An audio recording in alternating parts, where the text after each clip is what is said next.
27-июлда Ош облусунун Төлөйкөн айылындагы Ак Бура дарыясына агып кеткен 15 жашар кызды куткарам деп, анын 38 жаштагы апасы жана 36 жаштагы тайэжеси каза тапты. Ал эми кызды облустук туристтик милициянын кызматкерлери куткарып калды. Ош облустук ички иштер башкармалыгынын маалымат катчысы Нурпери Абдуллаева клубко билдиргендей, аялдар Ош шаарынын тургундары болгон. Алар Ак Бура дарыясынын жээгине эс алганы барышып, кыз дарыяда баллон менен сууга түшүп жаткан. Бирок суунун агымы аны тартып кеткен. Өспүрүмдү куткаруу үчүн артынан алгач апасы, андан кийин тайэжеси дарыяга түшкөн. Бирок кыз баллон менен агып кете берген. Ал эми анын апасы менен тайэжеси сууга чөгүп кетип каза табышкан. Алардын сөөгүн тургундар чыгарышкан. Ал эми баллон менен ташка такалып калган өспүрүмдү милиция кызматкерлери суудан алып чыккан. Ак Бура дарыясына түшүүгө тыюу салынат. Ага карабастан шаардын жана облустун тургундары күн ысыкта чөмүлүшөт. Булак Клоп KG. Вице-мэр Ырсалиев жана ырчы Самара Каримова кабылган кырсыктын чоо жайы айтылды. Бишкек-Ош жолунда бир машинада баратып автокырсыкка кабылгандар арасында Бишкектин вице-мэри Жамалбек Ырсалиев жана ырчы Самара Каримова бар. Бул тууралуу Азаттык радиосуна 27-июлда Жалал Абад облустук жол коопсуздугун камсыздоо башкармалыгы билдирди. Мекеменин маалымат кызматынын маалыматына караганда, окуя 26-июлда эртең менен болгон. Бишкекти көздөй бараткан Toyota машинасын Самара Каримованын күйөөсү маалымат жана туризм министрлигинин түштүк аймагы боюнча маданий борборунун мурдагы жетекчиси Асан Мансуров айдап бараткан. Ал уктап кетип, машина жолдун сол тарабындагы тосмону сүзгөн.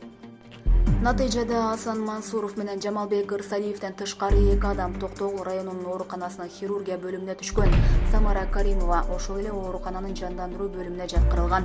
Саламаттык сактоо жана социалдык өнүктүрүү министрлигинин 27-июлдагы маалыматына караганда, вице-мэр Ырсалиев жана Эльвира Токтосунова аттуу жүргүнчү канааттандырарлык абалда болгондуктан үйүнө чыгарылды. Каримовага мээси чайкалып, омуртка сынган, күйөөсүнө мээси чайкалып, баш сөөгү жабыркаган деген диагноз коюлду.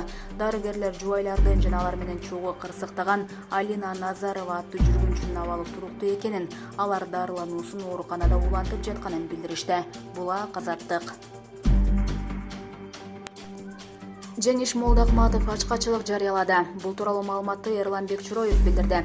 Оппозициялык Туран партиясынын лидери Жеңиш Молдахматов бийлик жалган жала менен мени 3 айдан ашык кармашты. Туура эмес иштерин айтканым үчүн эркиндигимден ажыратты. Бүгүн мага дагы бир ишти токушту. Ал 9-октябрдагы окуя боюнча шектүү катары кине коюшууда.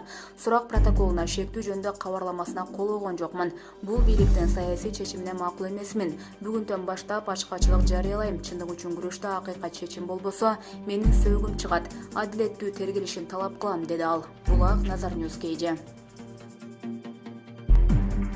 Чет өлкөдөн дарыланат. Өмүрбек Бабановдун бөгөт чарасы өзгөртүлдү. 1-май райондук сотунун чечими менен камактагы саясатчы Өмүрбек Бабановдун бөгөт чарасы өзгөртүлдү. Бул тууралуу УКМКдан билдиришти. Маалыматка караганда, сотто Бабановдун абактагы мөөнөтүн узартуу боюнча маселени кароо учурунда медициналык документтер келип түшкөн.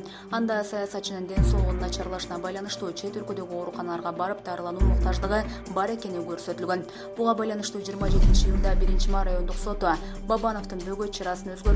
Ага чет өлкөдөн дарыланууга мүмкүнчүлүк берүү максатында эркиндикке бошотулду деп айтылат маалыматта. Бабанов 31-майда кармалган. Ал Кумтөркенин иштетүүдө коррупциялык иштерди жасаган деп айыпталып жатат. 2-июнь күнү 1-май райондук соту экс-премьерде 2 айга камакка алуу чечимин чыгарган болчу. Булак Спутник KG. Сот Асылбек Жээнбековдун кабактагы мөөнөтүн узартты.